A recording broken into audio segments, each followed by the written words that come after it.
ಓಂ ಶ್ರೀ ಗುರುಭ್ಯೋ ನಮಃ. ಫ್ರೆಂಡ್ಸ್, ಎಲ್ಲರಿಗೂ ನಮಸ್ಕಾರ. ಎಲ್ಲರೂ ಹೇಗಿದ್ದೀರಾ? ಎಲ್ಲರೂ ಚೆನ್ನಾಗಿದ್ದೀರಾ ಅಂತ ನಾನು ಇವತ್ತಿನ ವಿಡಿಯೋನ ಸ್ಟಾರ್ಟ್ ಮಾಡ್ತಾ ಇದ್ದೇನೆ.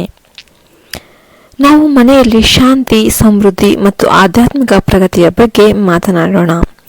ವಾಸ್ತು ದೇವರ ಅನುಗ್ರಹದ ದಾರಿ. ಅದು ಕೇವಲ ಗೋಡೆಗಳ ಅಳತೆ ಮಾತ್ರ ಅಲ್ಲ, ಅದು ನಮ್ಮ ಜೀವನದ ಶಕ್ತಿ, ಮನಸ್ಸಿನ ಶಕ್ತಿ ಮತ್ತು ಆತ್ಮದ ಸಮತೋಲನದ ಬಿಂಬವಾಗಿದೆ. ಮನುಷ್ಯನು ಎಷ್ಟೇ ವಿದ್ಯಾವಂತನಾಗಿರಲಿ, ಎಷ್ಟೇ ಶ್ರೀಮಂತನಾಗಿರಲಿ, ಮನೆಯಲ್ಲಿ ದೈವಿಕ ಶಕ್ತಿ ಇರದೇ ಇದ್ದರೆ ಶಾಂತಿ ಅನ್ನೋದು ಇರೋದೇ ಇಲ್ಲ. ಇಂದಿನ ವಿಷಯ ಏನು ಅಂತಂದರೆ, ಮನೆಯಲ್ಲಿ ನಾವು ನೋಡದೇ ಇರುವ ಒಂದು ಚಿಕ್ಕ ಚಿಕ್ಕ ತಪ್ಪುಗಳು ಹೇಗೆ ಅತಿ ದೊಡ್ಡ ದೋಷಗಳಾಗಿ ಪರಿಣಮಿಸುತ್ತೆ ಅಂತ. ಅನೇಕ ಬಾರಿ ನಾವು ಮನೆಯಲ್ಲಿ ಒಡೆದ ಪಾತ್ರೆ, ಒಡೆದ ಕಪ್, ಮುರಿದ ಗಾಜು ಇಟ್ಟಿರ್ತೇವೆ.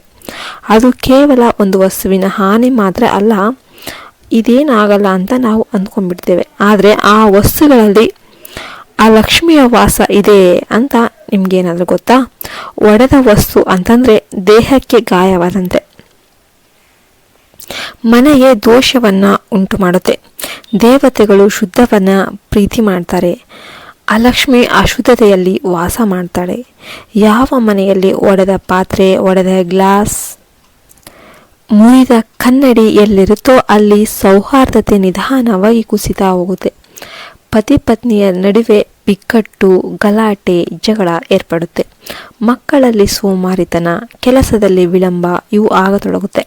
ಅದು ಆ ವಾಸ್ತುವಿನ ಎಚ್ಚರಿಕೆ. ಅದನ್ನು ನೀವು ನಿರ್ಲಕ್ಷ್ಯ ಮಾಡಬಾರ್ದು.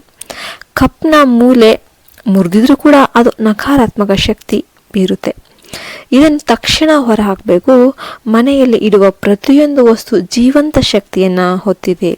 ಅದು ಪಂಚಭೌತಿಕ ಅಂಶಗಳಿಂದ ನಿರ್ಮಿತವಾಗಿರೋದ್ರಿಂದ ಅಗ್ನಿ, ಜಲ, ವಾಯು, ಭೂಮಿ, ಆಕಾಶ ಈ 5 ಶಕ್ತಿಗಳು ಸಮತೋಲನದಲ್ಲಿ ಇದ್ದಾಗ ಮಾತ್ರ ಮನೆಯಲ್ಲಿ ಸಂತೋಷ ಅನ್ನೋದು ಅರಳುತ್ತೆ. ಯಾವುದಾದ್ರೂ ಒಂದು ಅಂಶ ಏನಾದರೂ ಅಸಮತೋಲನ ಆಗಿತ್ತು ಅಂದರೆ ಕಷ್ಟಗಳು ಪ್ರಾರಂಭವಾಗುತ್ತೆ. ಹೀಗಾಗಿ ಮನೆಯಲ್ಲಿರುವ ಪ್ರತಿಯೊಂದು ವಸ್ತು ದೇವರ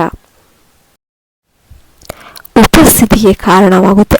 ಅದಕ್ಕೋಸ್ಕರ ಮನೆಯಲ್ಲಿ ಏನಾದರೂ ಮುರಿದ, ಹರಿದ ಈ ಥರ ವಸ್ತುಗಳಿದ್ರೆ ಹಿಂದೆ ಇವುಗಳನ್ನೆಲ್ಲ ಹೊರ ಹಾಕಿಬಿಡಿ. ಮನೆಯಲ್ಲಿ ಹೋಗಿ ಚೆಕ್ ಮಾಡಿ, ಅಂತಹ ವಸ್ತು ಇದ್ದರೆ ಇವತ್ತೇ ಹೊರ ಹಾಕಿಬಿಡಿ.